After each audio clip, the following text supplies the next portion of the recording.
I want to talk to you about something today that really applies to everyday ordeals that we have. And for whatever reason, at least here, it's not always being enforced. And I mean about the concept of being on time. Being on time is very important. One of the first key and fundamental keys to success is to be on time. I told you what my wife used to say to me all the time: being on time is being early. No, being early is being on time is being late.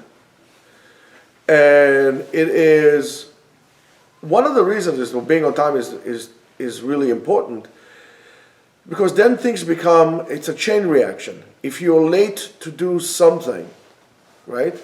So therefore, and you are restricted in time, you're going to have to start cutting corners. It does not allow you the time to do what you need to do in the given time that you were supposed to do it, right?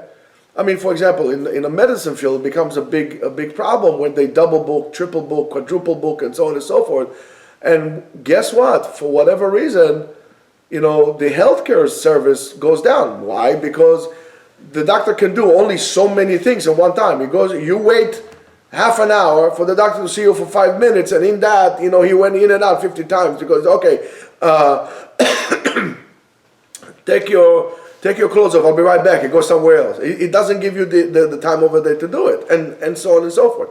So the quality of the task you're about to do is really being affected, because now you are taken away from your time. You need to be on time. You must be on time. And it's a habit that it's very important. And then being on time, it doesn't mean just being on time to shul, to work, it means also being on time to shul. Let's say, for example, they say davening starts at 8 o'clock. Davening starts at 8 o'clock. It does not mean that now you're going to walk into shul and you're going to say hello to this one, take your jacket off, put your tefillin on, put your talit on. Why? Because by the time you did that, they are already in Baruch Shamar, and then you're going to come, Rabbi, should I skip korbanot? Go with the people, go with other people. So what do? Your tefillah is not effective, because now you have to cut corners. Tefillah, praying, was set in a certain way that it should bring you up slowly into a certain spiritual state. By saying the brachot, saying the psukei de zimra, and saying the korbanot, until the peak of Shmona Esrei, and then you kind of ascend all the way down. Well, if you don't do that, it's like climbing a ladder with you missing the steps. You can't do that. Did you try to go on the steps, let's say 3 at a time instead of 1 at a time? Yes, at the beginning you might be a little faster, but at the end there's a great chance you're going to stumble, fall, or hurt yourself. It's the same thing about being on time. Now, being on time also in an interpersonal relationship is very important. Why is that? And again, I used to give the benefit of whatever, not a doubt, but the benefit to, let's say, for example, doctors or something like this. But then I realized that there's a certain aspect of disrespect. Sorry, not offense because you're here. I didn't know you're going to be here today. No, why is that? Because when somebody is waiting for you and you are late, that means that you do not take account, you don't care, or the other person's time is not important to you. If you have to wait for a doctor for 45 minutes, for half an hour, when I, for example, make sure, let's say my appointment is 10 o'clock, I'll make sure to be there at 5:02. If there's any paperwork to do and anything like this, I'll be there at least 5 minutes beforehand.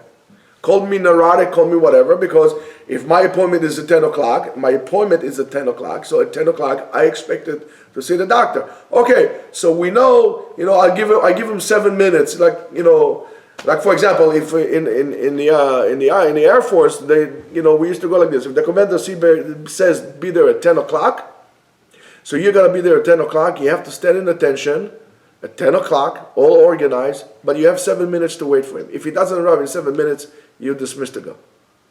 Because he's responsible to be there on time. But if you don't consider my time, all of a sudden we go into a whole different dynamics here, where you don't value my time, so why should I value your time? Why should I value your advice altogether? So if for example, and it has nothing to do, with you need to be on time. It has nothing to do whether it's you're waiting for a doctor, or somebody is waiting for you, or you're going on a date, or you need to come to yeshiva, or you go to shul. If there is a time you are there, you are expected to be, and it's a very important practice that you'll be there on the time, ready to go. Halachically, for example, if you work for me, argument's sake, and let's say you work for me. According to halacha, if I tell you that your work day is from 9 to 5, right? I cannot make you stay there longer without compensating you and you agreeing to it. I cannot penalize you for that, right? But when I tell you your work day starts at 9 o'clock, I didn't say your arrival should be at 9 o'clock. I expect you to start working at 9. You need to come to the office and start working at 9. And I remember there was a guy who used to work for my father-in-law. He used to come at 9 o'clock. I mean, the work was, let's say, starting at 9 o'clock. He used to come there at like 10 to, a quarter to, depends on the F train, whatever the F train will make it. He was always there on time. He will come to his workstation. He would clean it all up. He would, straighten it all up. Everything is nice. He would sit down. He would wait like this. After this, the clock goes 9 o'clock. Okay, let's go work. What do we need to do? You couldn't make him work beforehand. He was always ready to work at 9, but he would not walk into the office at 9 o'clock. 5 o'clock, all right, 5 o'clock, his name was Louis. You couldn't make him stay 9:30. Oh, I mean 5:30. You could not make him stay 5:30. But the guy used to work. If lunch break was 45 minutes or an hour, the thing will come. He will come beforehand, sit down on his chair, crack up a couple of old jokes. Okay, time to work. Let's go. Time to work. You are expected to work. Now, halachically, if you don't do so, if I'm paying you for 9 to 5 and you start working at 9:15, guess what? You took money from me. So you need to be aware of that. That's why being on time is very important. So Rabotai, from now on, whatever, and I'm sorry to say that, one of the ways to prevent yourself from being late is you should really know what you're doing in the morning or what you're supposed to do during the day. Make a list. Or at night, before you go to sleep, make a list of things you need to do tomorrow.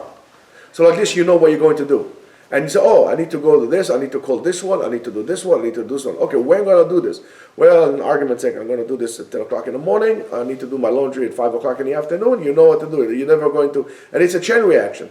So, and being organized and being on time and knowing exactly what you need to do is number one key to success. You cannot be successful with not being on time, not being organized, and know exactly what you need to do. Have a great day.